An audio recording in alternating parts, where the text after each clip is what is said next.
Welcome back to TCA Talk, the official podcast of the Tennessee Cattlemen's Association. Thanks for joining us as we continue to bring you news and features from in and around the TCA. Hi, I'm Greg Thompson, and as always, we're talking to the people who are in the know. And for this edition of TCA Talk, we're going to be talking with Valerie Bass, who is the Executive Director of the Tennessee Beef Council. Valerie, welcome to TCA Talk, and thanks for spending some time with us today. Sure, Greg. Thank you so much for having me. Well, Valerie, it's great to have you here, and as you know, we've got a lot of ground here to cover as we count down to the TCA Convention in February, and I want to start by talking to folks who may not know or those who may need a refresher about the Beef Council. So talk to us about how it got started, and if you can, talk to us about your role as the Executive Director of the Tennessee Beef Council. Okay, well that's great. I always enjoy the opportunity to tell folks a little bit about the Beef Checkoff and how their checkoff dollars are being used. The Beef Checkoff Program was established in 1985 through the Farm Bill. It is a national program, a federal program. It is mandated and overseen by the USDA, the Cattlemen's Beef Board. In Tennessee, we also have an additional program called the Beef Promotion Program, and that is a state program, and that is overseen by the Tennessee Department of Agriculture. We have a board made up of producers that represent different entities, organizations across the state, Tennessee Cattlemen's being one of them. And those board members meet quarterly to direct the plans of the Beef Checkoff. They approve a marketing plan and budget annually, and then the council meets quarterly to go over the ways that staff is implementing that marketing plan. It has really been a good program to be a part of. I've been with the council for a little over 25 years, and I have met some wonderful people, some visionaries in the industry that have helped direct this program and really made it stand on its own. And I really do feel like the things that we are doing here in Tennessee are top-notch, and I hope producers might learn a little bit today and be proud of the work that's being done on their behalf. Valerie, that's a great overview, and I'm sure your job's very, very interesting, and we're going to dive into that a little bit more here.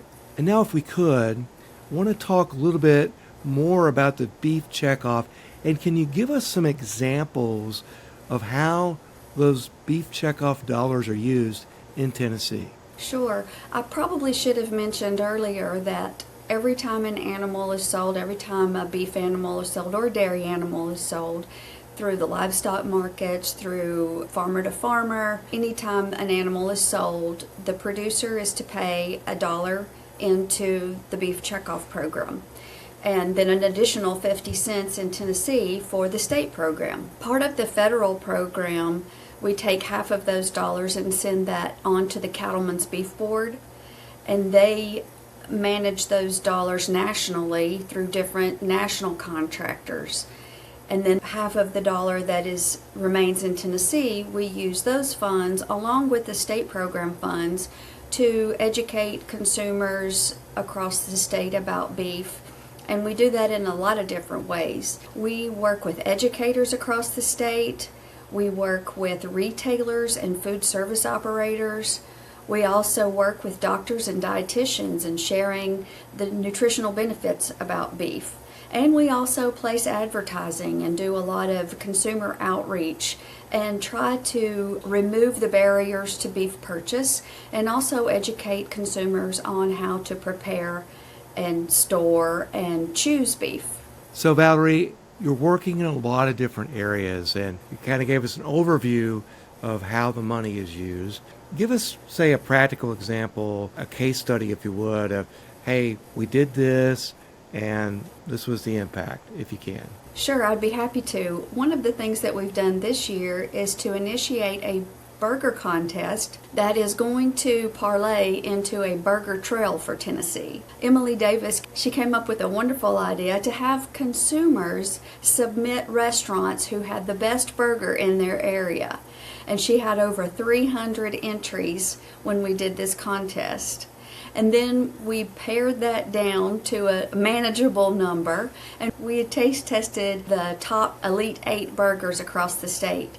And those are going to be turned into a burger trail, so whoever comes to Tennessee can click on our website and see what burger places are best. And there are a couple in East Tennessee, Middle Tennessee, and West Tennessee. And we will just continue to grow that program and add to that burger trail for years to come. Sounds like a lot of fun. What was the is. most enjoyable part of, I'm sure, getting out and tasting the burgers, not giving away anybody in the contest, because I'm sure it may be ongoing, but what was the most surprising thing and rewarding thing about getting out and doing that? Well, I think one of the fun things that we got to do was we just got to visit with local folks that are doing a fantastic job with burgers in their area, and a lot of them were using local beef. The actual winner this year was DMD Family Farms, and it's in East Tennessee. And it's a wonderful place. They've got a grocery store there, and you can buy beef there. You can buy all kinds of little things there. And we enjoyed getting to know the folks that were preparing that product, and they had a great lunch crowd. And so it was just kind of nice to see different parts of the country and see what people were doing with beef. It was really fun. Well, Valerie, as you're sharing with us, and you had shared with me prior to the interview, the Beef Council is really focused on the consumer side and creating the awareness, creating the demand. We live in times where prices are going up. So how are you guys working to educate people as you guys look at what are great deals and what fits people for these days? One of the main ways that we go about driving beef demand and educating consumers is we try to meet them where they are. Right now, we do have a little bit higher price at the grocery store, and so one of the ways that we're trying to help consumers keep beef center of the plate is to offer them some different ways to prepare beef, maybe with a little less expensive cut. We're using a lot of ground beef in our recipes and some more affordable cuts to give folks that beefy flavor that they crave, but at an affordable price. We do a lot of social media content, recipe ideas, cooking classes. We're very active on social media, and so a lot of the content there, you're going to find ways to prepare beef that are affordable, flexible, convenient, and different ways that consumers can enjoy beef. I want to talk to you for a moment about the Beef Council's appreciation for producers, because if you didn't have producers, you wouldn't have the Beef Council. There wouldn't be a reason to have the Beef Council necessarily. So if you would, talk to us a little bit about your appreciation for what people do on the farm each day, each week, to bring beef to market. Well, that's probably one of my favorite parts of this job, is because I get to be the representative for cattle producers when we interact with consumers, and I get to tell their story. I get to share with consumers the hard work, the dedication, and the long hours that cattle producers spend, because it is important to them to bring a quality product to market. And if there's anything that I've learned in my years of being around the cattle business and learning a lot, it's that there is a true passion that cattle producers have. And the successful cattle producers are ones that the passion is just evident in their everyday life. And we've been so fortunate on our council to have worked with and continue to work with some of the best visionaries there are for the cattle industry. I really do value everything that they bring to the table when we are discussing different ways that the checkoff can impact purchase and communication with consumers. So the cattle producers are, of course, the backbone of this particular program, but they are so important to our economy overall across the nation. And cattle producers really are the backbone of our economic system here, and I really do feel like they continue to lead the charge, and we're so diverse in our state, and we've been blessed with farmers and ranchers who really care about what they do and really make a difference for Americans and Tennesseans, providing a top quality product on the plate every day. So Valerie, you mentioned earlier that you've been in this position for 25 years now. A lot has changed in the world over the last 25 years. What has changed in your world of the Tennessee Beef Council, and how have things evolved, and how has the Beef Council evolved with it? Well, I think one of the major changes is the way we advertise to consumers. I mean, social media has just opened up a whole new affordable world. There were several years where, because of financial challenges, we were having to give up our advertising on television. And because of social media and digital media marketing, we are able to be on connected TV now. We are doing a lot of digital radio. We're really being able, I feel like, to reach consumers where they are. And also, one of the most important things, I think, is that we are able to receive metrics and data that we can take back to our boards and really show the impact that the dollars we're spending are having on consumers. One in particular instance that I would like to share with you is we were part of a national campaign with a multi-unit retailer in the state. We had a national buy with that retailer, and Tennessee was able to heavy up with a few extra dollars, which means that we're able to invest dollars specifically into the Tennessee market where they really reach our Tennessee consumers. And through that partnership and through that buy, we were able to see, and this is amazing, but an over $700 return on our investment. And that means for every dollar we were able to see that it drove beef purchase $700. Wow. So pretty amazing. That was during our spring campaign. And like I said, now that was part of a national program as well, but that's just the Tennessee impact. It was really impressive, and I've shared those numbers with our board, and they can get down in the nitty and gritty, and I can detail out for them how that came to be. But those are the type of matrix that we are able to provide our board, so they can really see the impact that the dollars that we're spending are having. Once again, Valerie, you think about that, and we talk about the Beef Checkoff. Even my dog is hollering about the Beef Checkoff and how good it is right now. There's that dollar. There's that 50 cents. And what you've just shared with us in this example is you took that dollar and you turned it into a $700 return in terms of impact in beef purchase. That's a wow moment for me. It was a wow moment for me too, I promise you. I was, is this correct? And they were like, yeah, and they told me that is the matrix that the retailer provided. Those aren't our metrics, that's metrics that the retailer provided. So it was impressive.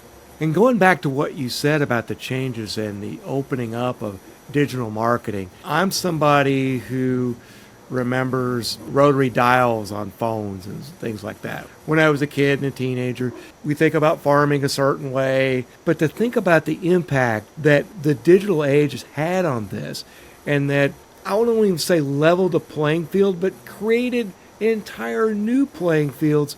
This is something that when you're trying to maintain an industry and trying to grow it, there's nothing like being able to promote. And this is my question to you. Is your job easier these days than it was, say, 10, 15 years ago in terms of promoting, getting the word out, and seeing an impact with the checkoff and the money you guys work with? Well, that's a great question. I think it is definitely more efficient, and the effects of it are easier to see. So back in the day when you were speaking of the rotary phone and you were doing billboards, or we're doing print ads, or we're doing ads on TV, you know what the general reach is of outreach like that.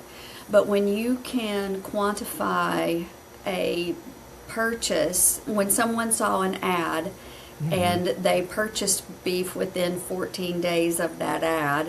That's pretty insightful and it's pretty impactful. So I would say that it is a lot easier to quantify how the checkoff is making impacts. It's easier to see the dynamic ways in which it is affecting consumer purchase.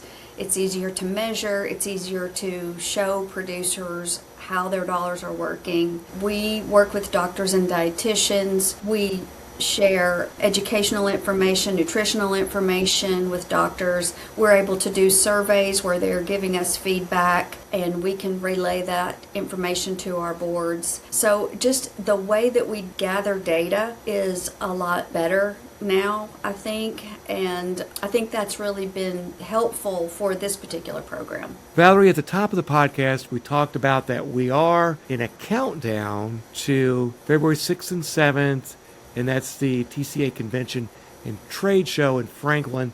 And Valerie, I know that you're going to be there, so if you would, talk to us a little bit about what you do at the convention, what the convention means to you, and what you're looking forward to.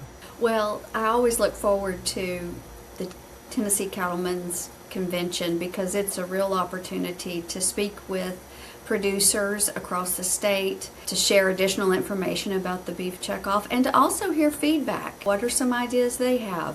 What are some ways we can do things better? What are some ways that they appreciate that we are reaching consumers? So it's a really good time to share feedback with one another. Another thing that I'm really looking forward to this year in particular is Jennifer Nelson with NCBA and I are going to do a little session on the Beef Checkoff and how our partnership with the Federation and our national partner there with NCBA, how we tag team, how we extend the producer dollar in the state and kind of marry up the funds again. We marry up that 50 cents that we send on to national sometimes. We're able to do that. And so we're going to share some of those instances with cattle producers, and we're also going to have a producer panel with some of our Federation leaders. We have 2 Federation directors, Patterson Freeman and Dustin Pearson. Both of those gentlemen represent Tennessee on national committees, and they manage checkoff dollars nationally for us with input on a national level. We also have Russ Usselton, who is our Federation chair. He sits on the executive committee nationally, and so we have direct representation in various levels and high levels nationally. And so I think it's important for producers in our state to know that the leaders that are representing them nationally are very well connected. They're very well educated on the Beef Checkoff and how it works in our state and how it works on a national level as well. And they are able to represent our needs and our concerns, I guess, if you will, from our state, and to take those forward and to make sure that the decisions that are made nationally are benefiting us as a whole, and our consumers here in Tennessee get the benefit from some of those promotions and some of that education that's done nationally. So this is something that I'm asking all of our guests ahead of convention. I asked this of Gary Deering in our first episode. I'll ask it of you. So if I'm sitting here and I'm on the fence, I'm thinking about, should I make the trip to Franklin? What am I going to learn? Talk to all of us about why you should come to the TCA convention in February. Well, one of the main reasons is a little bit selfish, but the trade show is amazing. There are a lot of vendors there. If you are just getting into the business, or if you've been in the business for a really long time, you're going to find something there that either you want or you need. I would encourage you to come for that. And then they always do such a nice job of offering some different educational seminars.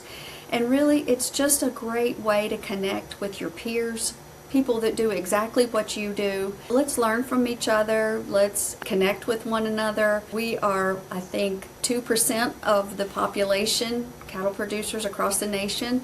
So while there are quite a few of us here in Tennessee, the world is still a little small. So let's work together, let's learn who our neighbors are, and let's learn from each other. And I think it's a great way to make new friends and connect with friends that you've had in the industry for a long time. You mentioned a moment ago that you love the exchange of ideas, and some people have given you ideas over the years. Thinking back over the years at convention, do you recall an idea that you got from a producer or someone there at convention that you guys were able to put into practice or made things easier for you, or it allowed you to think about how to better represent the producers to the consumers? I think one of the things that we're always doing when we're at convention is we're trying to listen to producers. We have a lot of producers that we interact with. Some of them are very appreciative of what we do in communicating with consumers.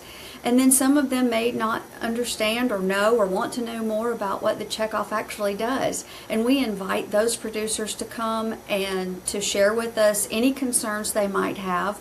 And also, let's just have some open dialogue. That's a great place to get questions answered. And if you have concerns, it's a great place to share those concerns, because if I don't have the answer, maybe someone on our board does. Or if it's a national question, we can ask and get the answer for you. So it's a great way to just interact with each other and learn more from what's working and what's not working and what we can do better. So I know we're right before Christmas as we record this, but are you marking your calendar? Are you marking the days off? You're counting those days down to February 6th and 7th, because that is a time to connect with people face to face. Yes, we are. We are looking forward to February, and we do a lot of preparations prior to. We're already talking about what our booth is going to be. We have a beef mobile that we may bring. A beef mobile? Yes, All we right. have a beef mobile that we're going to bring probably. That may be our booth. It's quite the attention getter. It's a lot of fun, and we take it to different places and use it as a promotional tool.